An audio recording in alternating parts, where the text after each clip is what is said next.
আসসালামু আলাইকুম রহমতুল্লাহ বরকাত।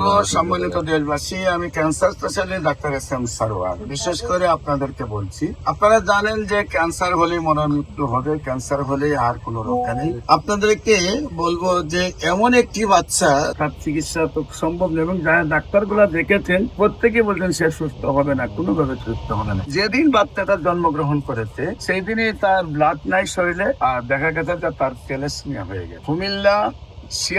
কুমিল্লা লাকসাম শিয়াংগ্রাম, সেই শিয়াংগ্রামে একবারে কালবাটের পাশের বাড়ি। তারা পাঁচটি ভাইয়ের মধ্যে বড় পাঁচ ভাইয়ের একজনেরও সন্তান নেই, ছেলের সন্তান নেই। একমাত্র বড় ভাইয়ের একটি ছেলে সন্তান জন্মগ্রহণ করেছে।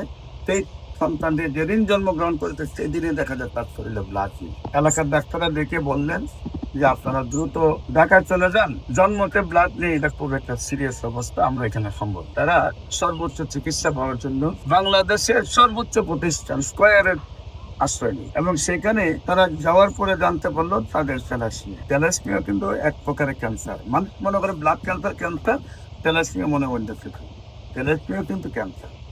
সেই থ্যালাসেমিয়া রোগে ওনার যখন আক্রান্ত হলো, পরে তারা 1 মাস চিকিৎসাধীন অবস্থায় থাকলো। 1 মাসে তাদের প্রায় 10 লক্ষ টাকা ব্যয় হলো। তারপর ডাক্তাররা বললেন যে তার আর কেমো চলছে না, সমস্ত রোগগুলি শুকিয়ে গেছে, কোনোভাবে তাকে আর বাঁচানো সম্ভব না, আপনার বাড়িতে নিয়ে যান, অযথা সেখানে নষ্ট করবেন কিন্তু সুস্থ হলেন। তারপরে কথায় বলে যার নাই কোনো গতি সে যায় হোমিওপ্যাথি। যখন কোনো রাস্তা নেই তখন তারা আসছে আমাদের কাছে। আমিও চিন্তা করলাম আল্লাহর রহমতে পারেন না বলতে তো কোনো জিনিস আল্লাহর কাছে নাই, আমরা চিকিৎসা শুরু করি, বাকিটা আল্লাহ যা করে। আপনার শুনলে অবাক হবেন, আল্লাহর রহমতে 1 মাস চিকিৎসা করার পরে সম্পূর্ণ রকম ব্লাডটা স্বয়ং সম্পূর্ণ হয়ে গেল এবং চিকিৎসা করে দেখা গেল ব্লাড ক্যান্সার থেকে মুক্ত, থ্যালাসেমিয়া থেকে সে মুক্ত। এবং এই বাচ্চার বয়স এখন 9 বছর, বাচ্চা এখনো সুস্থ আছে। কুমিল্লা লাকসাম শিয়াংগ্রাম কালবাড়ের পাশের বাড়ি।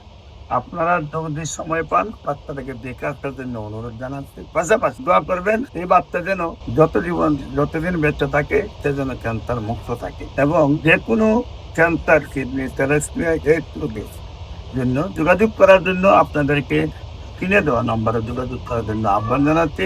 সবাইকে ধন্যবাদ। আসসালামু আলাইকুম ওয়া রাহমাতুল্লাহি।